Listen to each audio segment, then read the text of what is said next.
Right. So it's February 27th. We're out here in Lolland, Falster.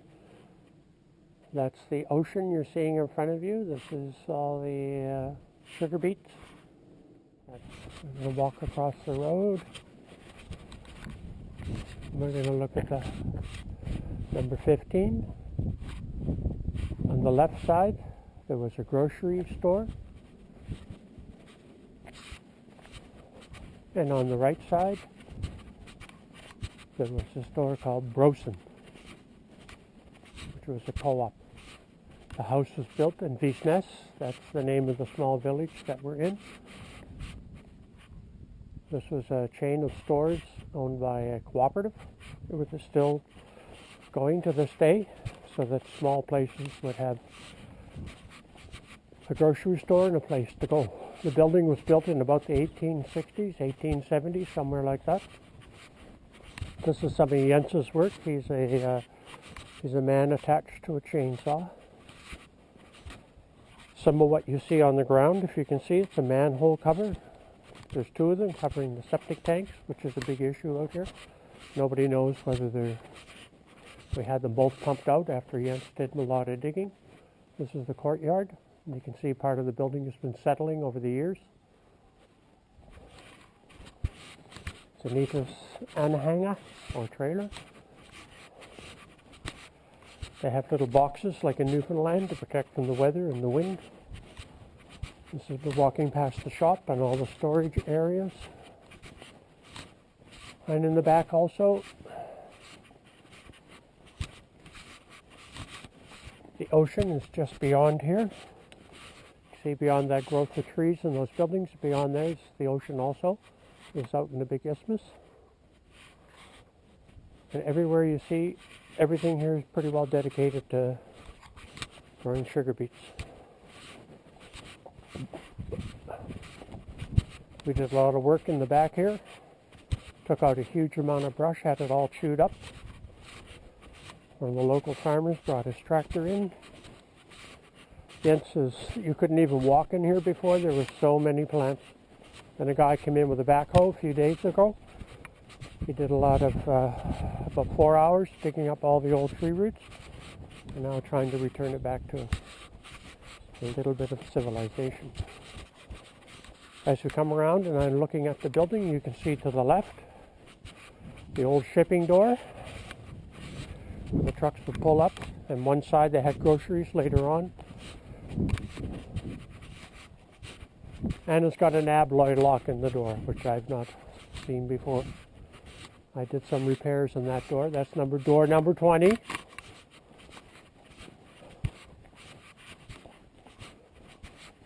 You can see all the trees that have been chopped down, and the whole place was let go. It was wild.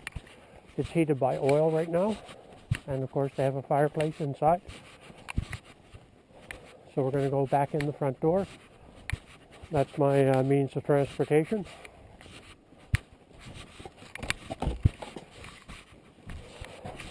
And off to the right, I'm going to call it the living room. Anita painted all the walls here. One nice thing with this old building, it has really nice windows all on the outside of the building, and the doors on the outside are all very good.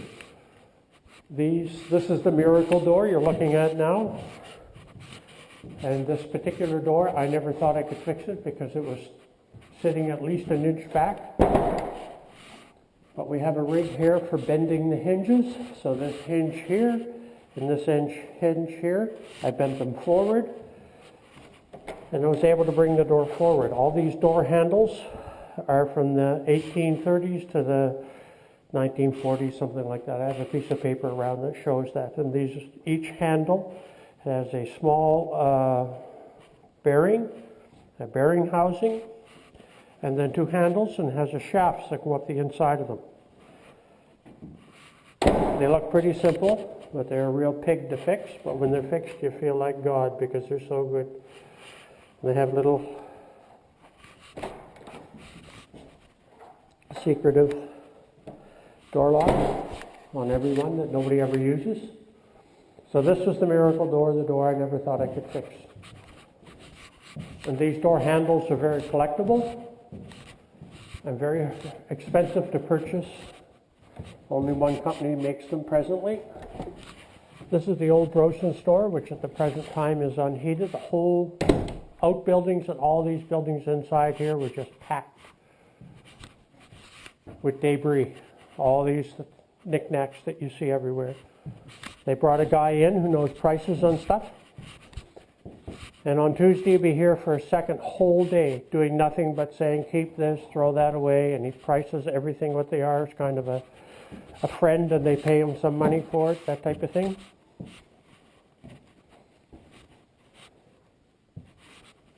Anita's old clock, which is worth nothing, but she couldn't help it. She had to bring it here. We have lots of bottles, bread making machinery, all that stuff that nobody wants, but maybe they'll want.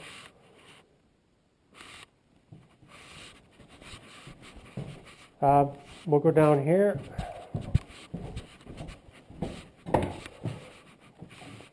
This leads up to the attic. Open the door here for a little additional light. Upstairs for a quick look in the attic. And this is where they would have stored a lot of the goods and that for the store itself. And off to the right side, stacks and stacks and stacks of 78 records. They've patched up a lot of the roof so it doesn't leak anymore. It was just leaking mildly.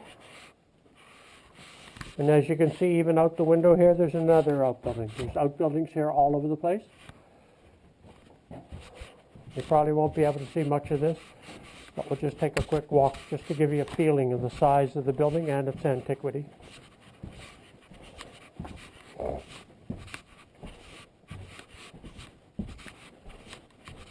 And I found some pieces of the old oak flooring, so I was able to do some repairs and fix up some of the flooring. And the building's been added to over the years. It's fairly well insulated. This is a bedroom that's on the top floor, one bedroom only, and that's all the insulation for it. You can see that's in the old days light, skylight. All the beams in the building here are all hand hewn, all made by hand, carved by hand. Whoa, whoa, falling down. And you can see the beams above us. If you have a look, all carved by hand.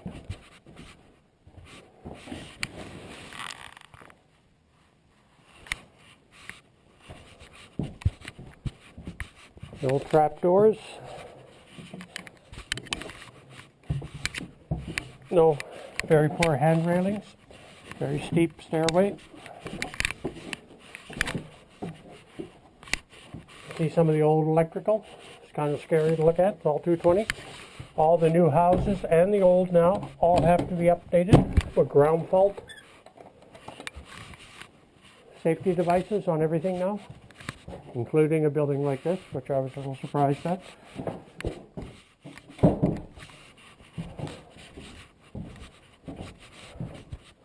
So we're going to leave the Brugsen store. You can see some of the old switches,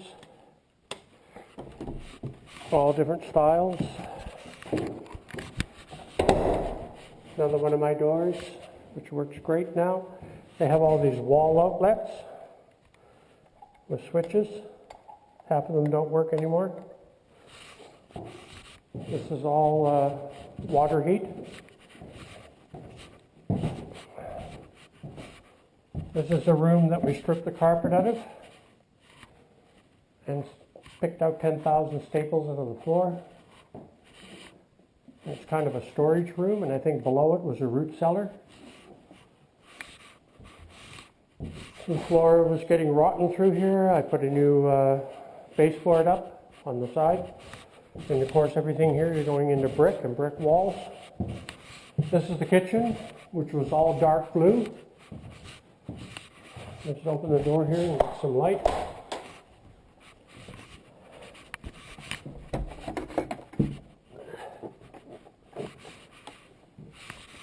If you look at the side of the door, you can see they got little hooks, so they're very secure when the doors are locked up.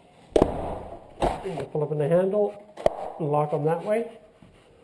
When they broke into the place, they took $20,000 worth of silver. When the place was left unoccupied, and they just simply took a piece of glass out, cut it out, and walked in the house, and somebody came by and saw them doing it, started to talk to them, and they told them that if he didn't leave, they probably have to beat the hell out of him, so he took off. This is the laundry. I built all that shelving with some help from the extra pieces of lumber I found upstairs. Everything, the whole place was so bad that it had to be fumigated. You can see there's the water in.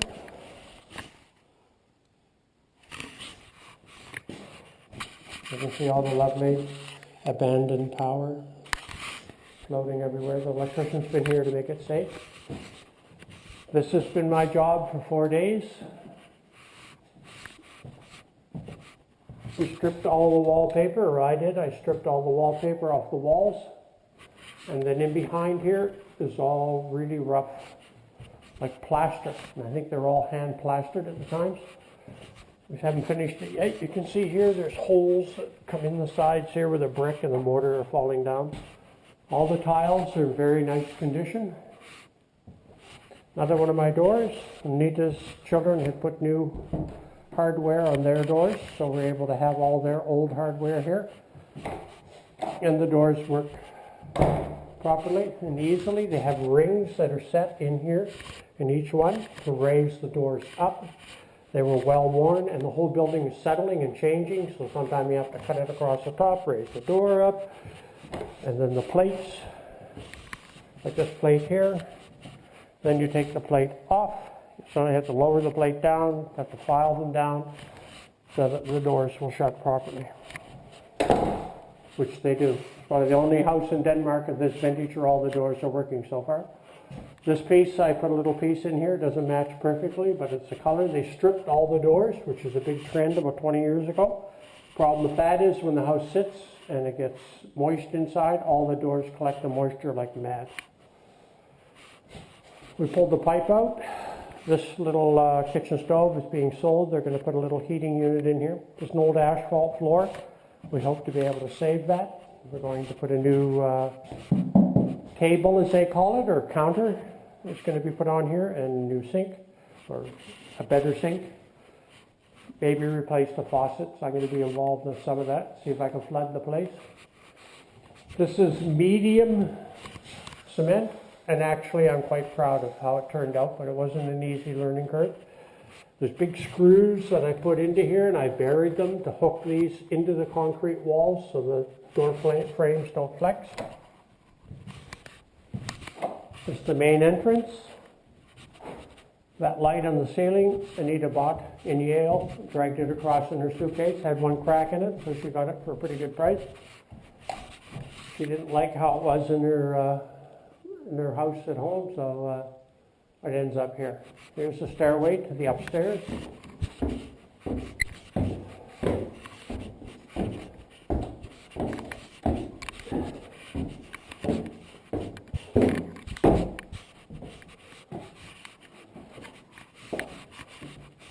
You can see quite a modern skylight. It's been put here in the past. This was a door that took me 3 hours to fix because the door handle, where it was sitting on the door assembly here, the pin that was inside of it rusted solid. So I had to ruin the door handle in order to get it off. And then I had to lower the plate. I had to clean it up. But now it's a happy door. Most of these are as tight as new. You see they had a little stove in every room. They still have hot water heat from the furnace.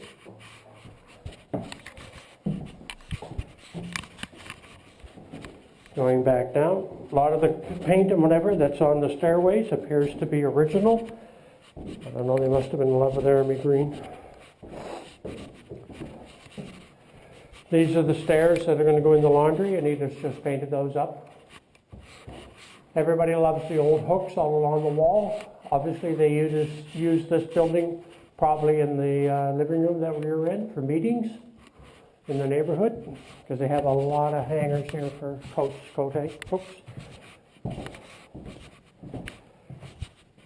This is the room where I've been starting to do the wallpaper. You can see the plaster, how it's chipping and falling out, quite loose. We got to patch all that. This took about 5 hours for that one wall. But as I go, I learn.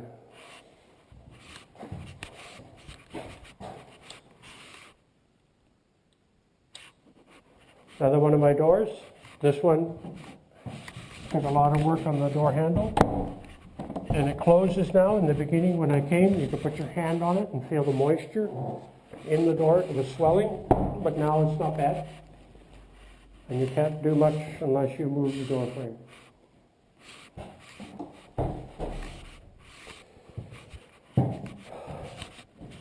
They call these stoves. We would call it a fireplace. This one we use a lot. You can see the ceiling where it's been attempted to be cleaned. How dirty it was. The windows, again, are all in such a nice condition.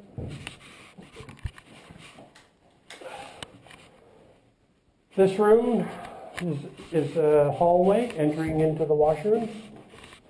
All that blue stuff you sit around is we cut all the broken tile work that was on the floor, the vinyl floor. And then this is a waterproof grout. And I put it all around and I sanded it all down. And then Anita's going to hopefully get an epoxy paint and paint the floor. Some of the sinks have been replaced, the toilets have been replaced. The door now locks and closes, before it did not. And if you look carefully, you can see the building is warping. So the bottom hits first and the top comes in. And I had to replace the little ring up in here the second time. The second washroom.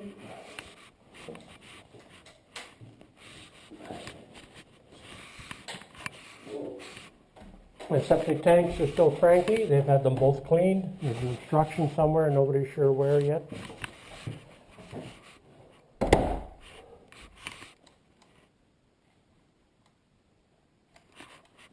Half the lights don't work in the place. Probably ground faulted out. This is a sign that everybody wants to buy, if they haven't set a price on it yet.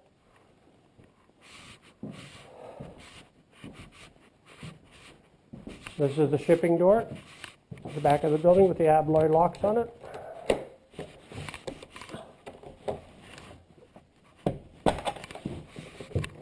Looks out onto the shipping dock and out on the yard that we were in before.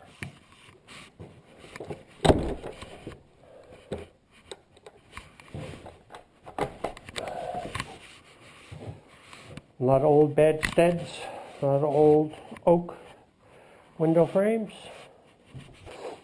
Some of them are worth a fair amount, some are worth nothing. These are all the knickknacks that they were in spending all day yesterday, which was a Friday. Just pricing them all. 10 crowns, 5 crowns to the dollar. Some are worth nothing. 50 crowns, that's 10 bucks. 25. And the guy's doing, he knows the vintage or what stuff is or isn't worth. If they don't have markings or anything on them, then they're usually not worth very much. Throw them out. This was Anita's piano from her second husband. It's worth nothing. I see the foot pedals now. I hadn't, weighs a ton, but it sat out for so long that it's pretty well, it's dead. Still plays, but not very well. There you go, Ted. That's what you always wanted.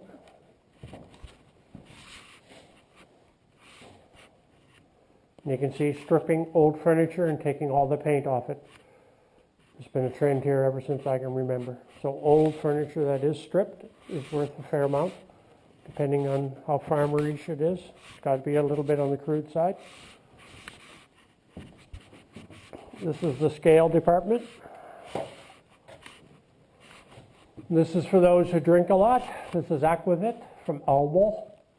And you can see what's different about them. They all have cork stoppers in them, so that makes them worth something. These are all the Christmas plates. Nobody wants those yet. They're from the 80s. The ex and I used to get one every Christmas from the grandmother. And there's the Olympics.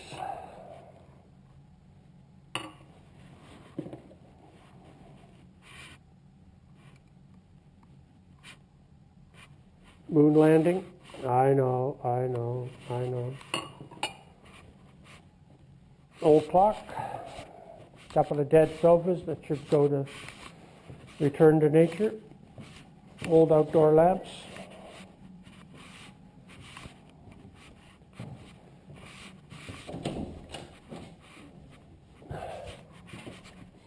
And this is one of the door entrances. Again, you can see it's a pretty impressive door.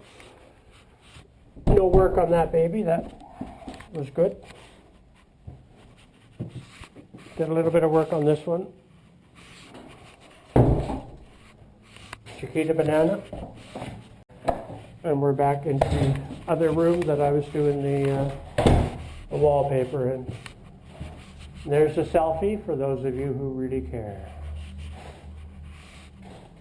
That's my little old drill for cleaning sandpaper and a brush and water and scraper. Just love it. That's a neat photograph. I love it. I saw it sitting on the wall. Oop, the guy obviously working on some hydraulic pumps. It's just, I like the feel of it.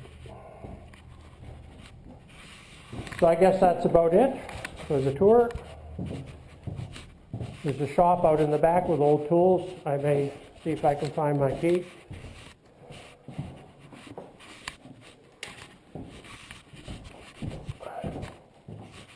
This is the new stove.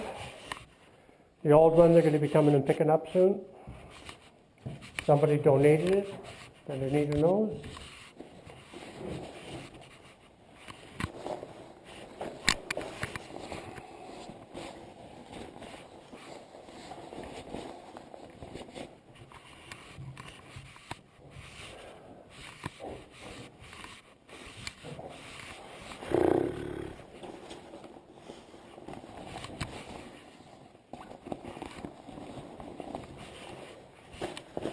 You never find the keys unless you put them in the same place, which I seem to be incapable of doing.